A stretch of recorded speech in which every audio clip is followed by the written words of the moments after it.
плачь, милая Гена. Посмотри, как много друзей тебя окружает. Мы обязательно тебе поможем. Послушай загадку. Угадайте, что за птица скачет по дорожке, словно кошки не боится, собирает крошки, а потом на ветку прыг и чирикает. Чик-чирик. Воробей! Правильно, ребят, воробей.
Куда-то за город, но куда не знаю. Я сейчас постоянно в голоде живу, а моя подружка Синичка обитает в том лесу, то здесь вместе с нами она комнате у людей.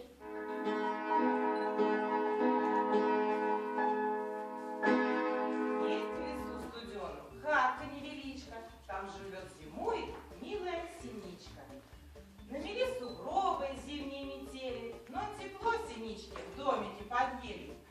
Листы постилка, мягкой кровати, там не лебеданка, место в кровати. Солнце Синичка, я встречаю, ты с своею ветер поднесай. Милая Синичка, а не знаешь ты, куда снежная королева везла моего края?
песен ему и не до танцев в холодном моем замке.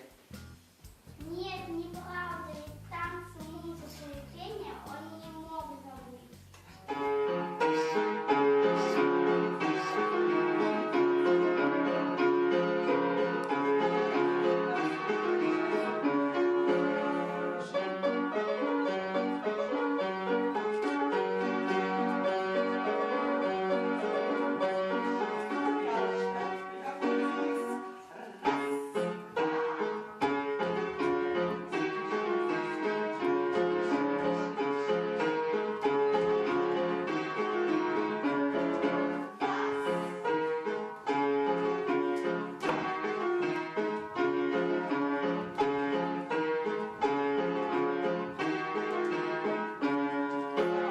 Не отдам я вам, Кая, мне в моем дворце скучно и одиноко.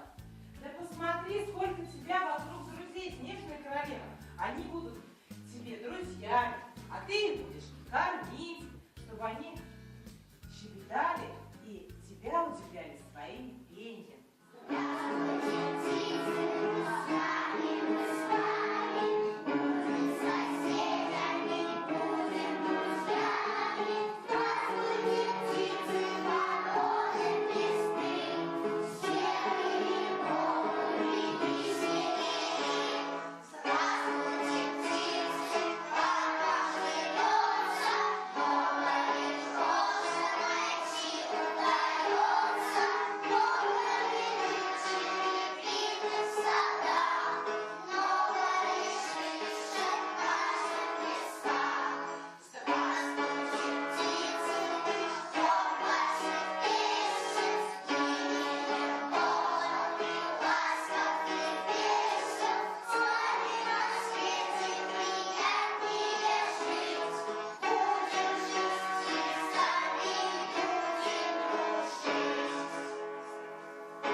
Ну что ж это, возвращаю тебе, Кая, а я подружусь с птицами, буду заботиться о них, не буду морозить, а кормить буду всю зиму.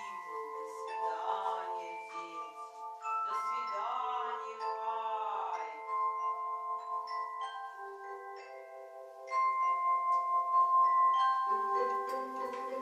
Вот вы видите, ребята, как всегда в сказке добро победило зло. И Снежная королева оттаяла, потому что у нее появилось очень много друзей. И есть друзья птиц. И я знаю, ребята, что вы тоже любите птиц. И вместе с родителями смастерили множество кормушек для того, чтобы птицы зимой не голодали. Весной они радуют нас своим пением, своим щебетанием. Посмотрите, как много кормушек у нас смастерили ребята вместе с родителями. И каждая кормушка по-своему красива. И каждая кормушка будет радовать птиц на нашем участке. Иди помогай.